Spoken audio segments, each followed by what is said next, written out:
What? The fish fruit? Kaido is a fish! Hold on. This surprised the shit out of... That's a joke. Alright. Fish fruit. What?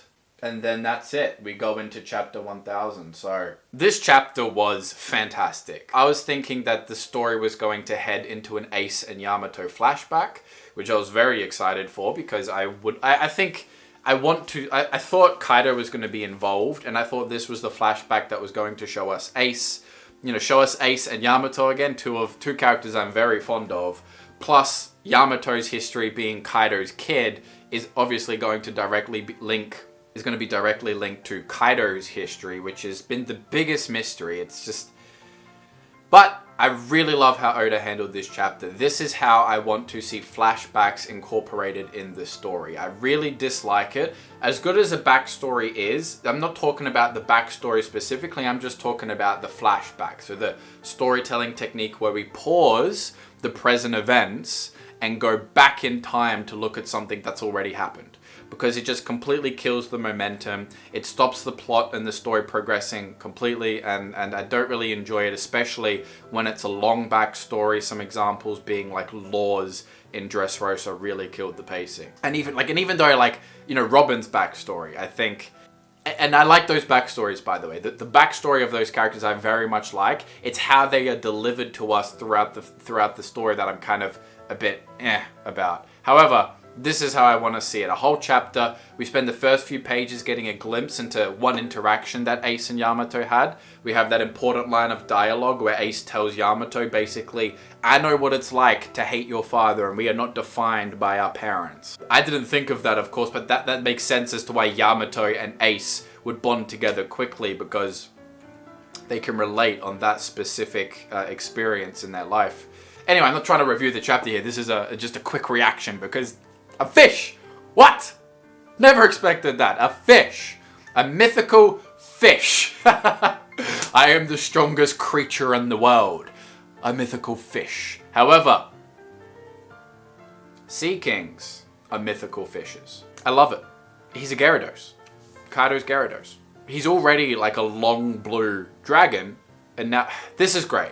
It's just so cool how all of this ties together.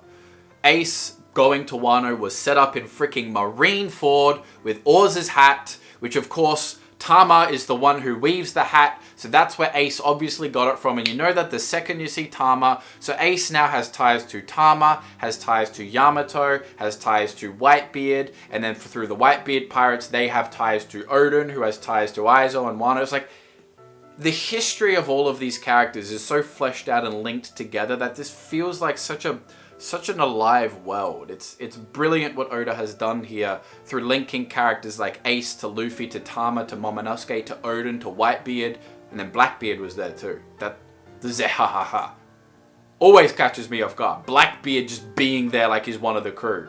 And then of course Aizo and Marco. And then now that's linked to Yamato and Kaido. And then Kaido, of course, is linked to Big Mom, and then Big Mom and Kaido and Whitebeard were all on the same Roxas crew who was defeated by Roger. It's incredible how Oda has linked the histories of all of these big characters in the world. And it's like, and it makes sense. And it doesn't make the world feel smaller. It makes it feel more believable, because it's like the cream always rises to the top. I don't think that's a good expression. But, oh, fun little fact. Prometheus and Zeus are eating the flame clouds. So because it's flame and because they're clouds, I guess it's tasty for both of them. Wouldn't it just be hilarious if like they ate so much of the flame clouds that the island started to fall? I mean, I kind of hope not. That would be like a goofy way for Kaido's plan to come undone. But it could be foreshadowing for how Big Mom's powers could throw off Kaido's plan and throw off Kaido's abilities or counter Kaido's abilities. The Flame Cloud ability that Kaido introduced 2 chapters ago was it's so cool. It's so cool. It makes sense. It makes him really feel like a mythical dragon now, not just a dragon. Because it's very boring when, regular dragons... Okay. I can't gather my thoughts here. This is just... Kaido's a fish. My theory this whole time has been... Kaido has been introduced as a creature. Kaido was never a human. And so, when he's introduced as a dragon in 921, and so many people are just assuming that, oh, he just ate the mythical dragon's Owen fruit. That's too boring. First of all, that's too easy, that's too simple, that's too obvious. It's the most obvious answer, and it's the most boring answer. And Kaido has been referred to as a creature and as a thing several times. Big Mom referred to him as a thing. Land, sea, or air. I thought that was just like hyperbole. It's just like, I mean, why would you mention the sea? It's just like, obviously, it's just like, he could beat up any sea king, but he can actually swim. And Kaido being a mythical fish is so much cooler to me than anything else. A sea king in the One Piece world is just as intimidating as a dragon. And Kaido is all three. He's like one of the most powerful human figures we've seen. He's the most powerful he's a mythical dragon that's like 1 kilometer long. And now a sea king too. This is bananas. This is bananas. Kaido's not just a human who ate a mythical dragon devil fruit. Reasons for this is Kaido's been referred to as a creature, not a human, where characters who have eaten mythical Zoan devil fruits like Sengoku and Mako are still referred to as human. Like, they're still just humans that have a mythical fruit. So Kaido's not a human because that's how he was referred to. And the other curious thing was how Kaido, even though we had seen him on multiple occasions as a dragon throughout Wano, we did not see the name of his devil fruit. There was no title card that told us what his devil fruit was called. We saw that for everybody else. We've seen it for Jack, we've seen it for King, and we've seen it for Queen. And we've seen it for all the Tobi Roppo now. All of their devil fruits have been introduced. And the very first time we get one page of who's who as a Sabertooth. And immediately we get confirmed what the devil fruit is. Immediately we get confirmed what Black Mario's devil fruit is. And still to this day, we hadn't gotten confirmed what Kaido's is. And so it's just like, okay, I was of the opinion, I think the theory I thought was maybe Kaido's some kind of Oni race who ate a mythical dragon fruit, some kind of, other race. Because there are, I think, a couple races we don't know about. I'm not sure. Whatever Orz's race is, what about Avalo Pizarro or any of these characters that seem to naturally have horns, like Black Mario, like Ulti, it seems. Sasuke's a fishman, so you could explain that it's just some fish. We don't know what kind of fishman he is, so it could just be a fish with horns, but Kaido's a fishman too now, apparently. Sort of, in a way. So weird, huh? What if a fishman ate a fish fruit? Do we have something like that? We do have a mink who ate a turtle fruit, which is Peckham's. That's cool. I thought, my theory for the longest time was that Kaido was a natural dragon. His base form that he was born as was the blue dragon we've seen in the sky. And then he ate some kind of Zoan human model devil fruit that gave him the ability to transform into a human. And we know human model devil fruits exist, like Sengoku, like Chopper. And I thought maybe he had some ancient human model Oni or something, or mythical human model Oni, some kind of demon human devil fruit like that, which would explain why he has the horns. However, Kaido could just have the horns because they're traits from his dragon, physical traits from his dragon that are left over in his human form. Much like Jackie Boy. Because we've seen Jack, when Jack turns into his mammoth form, he still has his blonde hair in the mammoth form. Queen still has his blonde hair in the Brachiosaurus form. King still has...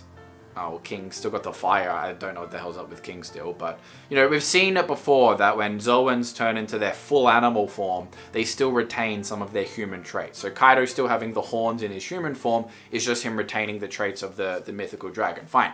But... more recently, I've been starting to think, well, Kaido's based off of an Eastern mythical dragon. He's not the Western dragons, where the Western dragons are essentially just giant fire-breathing lizards with wings. That's all. They're just reptiles that can breathe fire as well.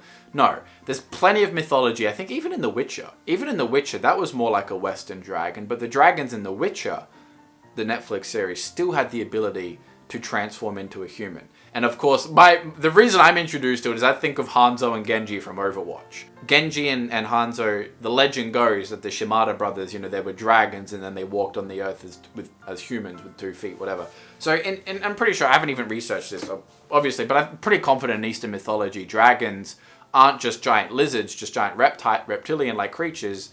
They're magical. They're mythical, magical creatures with powers to manipulate the weather, for instance, which we've seen Kaido do. We know Kaido is a magical dragon because he can, every time he shows up, clouds show up too. We've seen some lightning. We've seen him do those wind scythe attacks that cut off Kiku's arm. We've seen him breathe fire. But he's a magical dragon, and then of course the most interesting power he's displayed is the flame clouds. I never expected that. I never expected that that would just be a part of his powers. Like, what? That's crazy. The flame, like, oh. That's what makes Kaido such an interesting character. It's not so much his personality or even just that he's strong, but it's how he impacts the story. It's how he has this ability to just do something and it's shocking. And that's earned because of how well developed all these other characters are and how no other character in the series really has that same impact like Kaido does. I mean, Shanks is another one that comes to mind where when Shanks does something, you're just like, oh shit, it's Shanks. Whitebeard was another potential one. How you have such diverse personalities and threats and characters in One Piece that when you get someone who's a big deal like Kaido, it has that extra bit of impact. Because if everybody was a big deal like Kaido, no one would be. So, I was starting to think in the past couple months that Kaido's just a mythical dragon that naturally has the power to turn into a human, and he has no devil fruit at all. Because we hadn't seen a devil fruit card, and I was starting to think he doesn't have a devil fruit. He's just a mythical dragon that can turn into a human. No devil fruit. And also, we do know that dragons exist. On Punk Hazard, Vegapunk had 2 dragons that we'd seen. He had 2 dragons and then the dragon smile devil fruit that Momonosuke gave. So we saw 3 different dragons on Punk Hazard. There was the big red one at the beginning that Zoro slayed. Then there was the little one that was chasing them inside the holes, inside the facility. But I was thinking if Vegapunk was able to artificially create dragons, he would have had to have had the DNA or real dragons to research. We also know from Kaido's introduction that he was captured, 18 times or something? They were never able to execute him, but he has been captured a lot of times. Very possible that at least some of those times he was captured by the Marines, and if Vegapunk is with the Marines, right? That's when he was able to do some experiments on Kaido and figure out how to create artificial dragons like we saw in Punk Hazard. So I'm thinking Kaido is a mythical dragon, and that these mythical dragons would have been... He might be the last... I'm thinking that he's a legendary mythical dragon who's the last one. I feel like it would be tied to the Void Century. Perhaps these ancient dragons were far more frequent and abundant 800 plus years ago. And so learning about Kaido, and because Kaido is a natural dragon who has the ability to transform into a human, which would still be the case, by the way, even with this... Because, yeah, we haven't seen anything from the fish yet, I don't believe. Perhaps the ancient race of dragons being a natural species that existed in One Piece, that had the ability to transform from an animal form to a humanoid form, that could be the basis for how the Zoan devil fruits were created. Just like a lot of the, how a lot of the Logia devil fruits were just based off elements. So... I'm still not sure if the origin of devil fruits is something that will even be explained in One Piece. Like, I'm perfectly fine with it being a thing that's just like, yeah, there's these devil fruits. This is how they work, but we don't really need to know where they come from and how they were created. It just kind of seems like this is a crazy world. Like, we don't need to know how giants or sea kings were created. They just kind of started existing one day. I mean, life is a mysterious thing. But it would just be neat, if Kaido was this ancient dragon. Learning about Kaido's backstory would mean learning about his race, which would be learning about the Void Century, which would be learning about, because of his race's natural ability to transform like Zoan devil fruits, we might get a hint or insight as to what the origin of devil fruits are. Maybe they weren't always around. Maybe they were a technology created. Learning about Kaido's character seems like it's going to begin linking to some of the most interesting mysteries in One Piece. And that's what gets me so excited. It's not Kaido by himself being a big, cool, buff, strong dude. It's fun to draw, but it gets old quick. It's how Kaido's character impacts the story with big dramatic actions, like dropping on Kid and the Alliance, like one-shotting Luffy and beating him so easily, like floating an island in the sky, executing Orochi. He just does things that are so unexpected, and he can because he's got all the power. There's really no reason why he can't do these things he's doing. But also, on top of the impact he has on the narrative, it's just like the impact he has, the potential impact he has on the lore. Like, he's already tied to some of the most interesting characters in the series, like Rocks, Whitebeard, Big Mom, etc. But potentially, if he has ties to this ancient dragon race, who Big Mom did mention were extinct, one race is extinct. She said that in chapter 954, I believe. No, 52. When Queen took her to meet Kaido and they had their little battle, before then, when she asked King to join her crew, she said there's 3 races she doesn't have. One of them's gone extinct, One of them would probably be the giants that she can't get, and then the other race would probably be king. Dragons are a race in One Piece that exist, right? And Big Mom doesn't have one on her crew, right? And Kaido being a fish means that Kaido's ability to transform between a dragon and a human are not related to a fish devil fruit, but something he must possess naturally. And then on top of that, Kaido also has the ability to turn into a fish as well, which we haven't seen yet, meaning Kaido is just this creature. He's this amalgamation of all these different things. This humanish creature, this dragon, and this fish, plus whatever hybrid form. I mean, Kaido's like a double hybrid form. What does happen? Like, if you go from like a human to a fish, what's a hybrid between a fish and a dragon look like? What's a hybrid between a fish and a human look like? What's a hybrid between a human and a dragon look like? What's a hybrid between a human-dragon hybrid and a fish-dragon hybrid look like? Kaido could have like 15 different forms with a combination of these 3 basic ones. So Kaido having the fish devil fruit, the reason why it's exciting that Kaido does have a mythical Zoan that is not human or dragon, which nobody saw coming. I don't think anybody predicted this. You can't predict this. Somebody might have guessed it, just freaking throwing shit against the wall to see what sticks, but nobody could have predicted this based on the information and evidence we had within the story, because there wasn't much.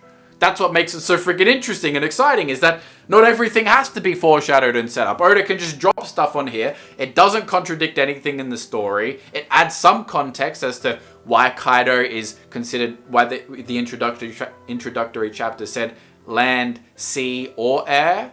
I thought it was just hyperbolic to be like, yeah, this dude's a big deal. But no, literally, in the land, on the land, in the sea, or in the air.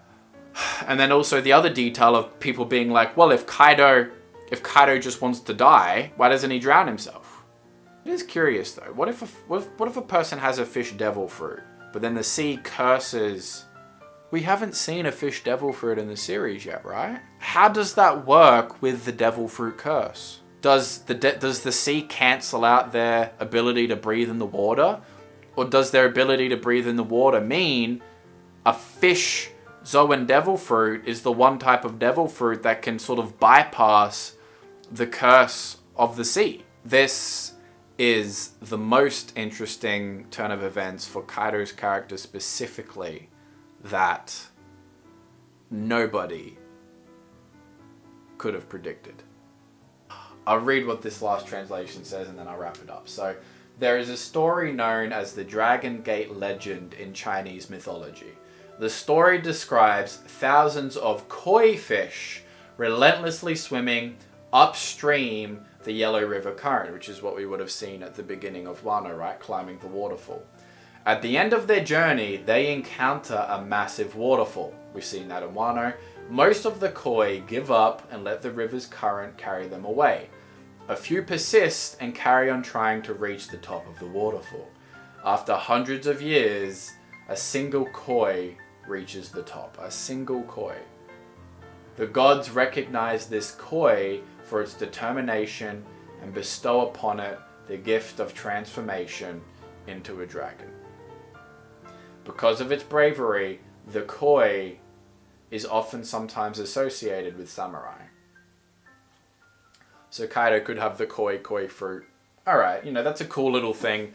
Oda takes inspiration from these legends. He doesn't copy them directly. So just because this is how it happened in the thing, I don't think Kaido's fish devil fruit is, I don't think any gods bestowed Kaido his ability to turn into a dragon, unless celestial dragons gave Kaido the ability to turn into a dragon and they view themselves as gods.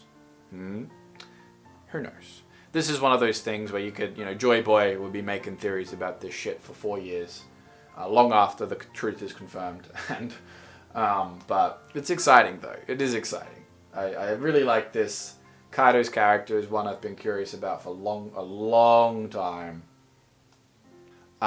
So this is actually suggesting that the mythical variant of the fish fruit could be a dragon, which would contradict what I said. So maybe that big blue thing we've seen in the sky is not a dragon, but it's a mythical fish that's also a dragon. We need more context. This is... Oh, I love this. Thank you for watching my my ramble reaction to this nonsense. What do you think?